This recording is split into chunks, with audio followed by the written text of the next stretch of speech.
Devi Sri TV ప్రేక్షకులకి స్వాగతం. మకర రాశి ఫలితాలు తెలుసుకుందాం. విశ్వావసునామ సంవత్సరంలో మకర రాశి ఫలితాలు. మకర రాశి, ఈ మకర రాశి అంటే మనకి ఉత్తరాషాఢ నక్షత్రంలో ఉన్న 2, 3, 4 పాదాలు, అంటే 1వ పాదము ధనుసు రాశికి వెళ్ళిపోతుంది కాబట్టి 2వ పాదం నుంచి 2, 3, 4 పాదాలు, శ్రవణ నక్షత్రంలో ఉన్న 1, 2, 3, 4 పాదాలు, అదేవిధంగా ధనిష్ట నక్షత్రంలో ఉన్న 1, 2 పాదాలు మనకి మకర రాశికి వస్తాయి. ఈ మకర రాశిలో అక్షరాలు తెలుసుకుందాం. మకర రాశిలో అక్షరాలు వచ్చేసి బే అనుకున్నాం కదా, బే అక్షరం వరకు అక్కడికి వెళ్తుందండి, ధనుసు రాశికి వెళ్తుంది. ఇంకా ఆ గుణింతంలో ఉన్న బా గుణింతంలో ఉన్న బే తర్వాత అక్షరం అంటే బో జా అక్షరము, జీ అక్షరం, అట్లనే జూ జే జో ఖా ఈ అక్షరాలు, గా అక్షరంలో గా గుణింతంలో ఉన్న గా గా గీ గీ ఈ అక్షరాలు కూడా మనకి మకర రాశికి వస్తాయి. మకర రాశి వాళ్ళకి ఈ సంవత్సర ఫలితాలు, విశ్వావసునామ సంవత్సరం గోచార ఫలితాలు.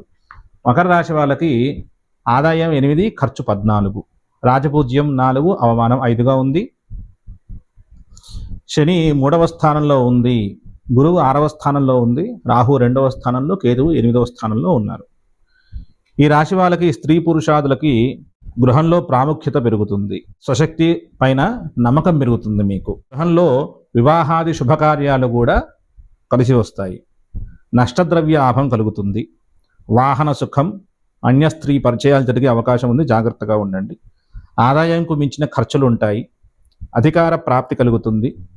పాత గృహంలో మార్పులు చేయటం లేదా స్వగృహం కొనడం ఇలాంటివి జరుగుతాయి. మీలో ఉన్న శక్తి సామర్థ్యాలు వెల్లడి అవుతాయి. దూర ప్రయాణాలు చేస్తారు. సోదర వర్గీయులతోటి విరోధం ఉంటుంది, కొంతవరకు విరోధం ఉంటుంది. మీకు స్థాన బలం ఎక్కువగా ఉంటుంది. ఆదాయం హెచ్చుతుంది. మీకంటే తక్కువ వారి వల్ల మీకు పనులు పూర్తవుతాయి. ఉద్యోగస్తులకి ఈ సంవత్సరం మీ ప్రతిభా శ్రమకు తగిన గుర్తింపు లభిస్తాయి. గృహ నిర్మాణాలు చేస్తారు. మీరు స్థిరమైన బుద్ధితోటి వ్యవహరిస్తారు. ఉద్యోగస్తులకి అంటే ఎవరికైతే నిరుద్యోగం ఉందో, అంటే ఉద్యోగం లేదో, వాళ్ళకి ఈ సంవత్సరం ఉద్యోగం త్వరగా లభించే అవకాశం ఉంది. రాజకీయ నాయకులకి గురు ప్రభావం వల్ల ధనము ఖర్చయినా సరే ప్రజలలో మంచి ఆదర అభిమానాలు కలుగుతాయి. అధికారులతో సఖ్యతగా ఉంటారు. అదేవిధంగా ఈ సంవత్సరం ఈ రాశి మకర రాశి సినిమా రంగం వాళ్ళకి, టీవీ రంగం వాళ్ళకి, కళాకారులకి, రచయితలకి, డైరెక్టర్లకి వీళ్ళందరూ కూడా మంచి మంచి అవకాశాలు లభిస్తాయి. అధికారులతోటి కూడా మంచి మన్నన లభిస్తుంది. ఈ సంవత్సరం వ్యాపారస్తులకి లాభదాయకంగా ఉంది. ఆశించినంత లాభాలు వస్తాయి. రిటైల్ వ్యాపారస్తులకు కూడా బాగుంది. సరుకులు నిల్వ చేసే వాళ్ళకి మంచి లాభంగా ఉంది. విద్యార్థులకి జ్ఞాపక శక్తి బాగుండటంతో మంచి మార్కులు వస్తాయి. ఎంట్రన్స్ పరీక్షల్లో ఉన్న వాళ్ళకి, ఉద్యోగస్తులకి, ఎంట్రన్స్ పరీక్షల్లో ఉన్న ఇంజనీరింగ్ తదితర బీటెక్ ఇలాంటి వాహనాలకు అందరికి కూడా బాగుంది. కూరగాయలు పండించే వ్యవసాయదారులకి చాలా యోగకాలంగా ఉంది. కౌలుదారులకు కూడా లాభంగా ఉంది. చేపలు, రొయ్యలు ఇలాంటి చెరువులు పెంచే వాళ్ళకు కూడా విశేషంగా ఈ సంవత్సరం లాభిస్తుంది. శని 3వ స్థానంలో ఉండడం వల్ల ప్రయాణాలు చేసే విషయంలో కొంత నిదానం ఏర్పడవచ్చు.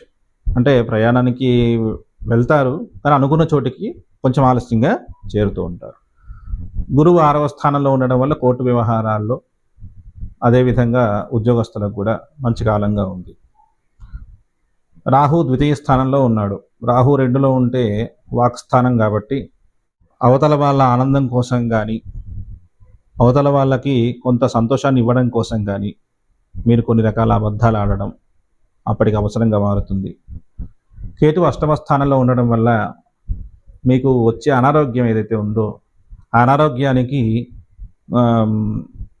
ఎటువంటి రిపోర్ట్స్లో ఇటువంటివి కూడా దొరకవు అంతకి తొందరగా. అనారోగ్యం వస్తుంది కానీ దేనివల్ల వచ్చింది అనేది దొరకకుండా, మూలమేంటో తెలియకుండా ఉంటుంది. ఔషధ సేవన చేయాల్సి వస్తుంది. సరే విధంగా ఉందండి.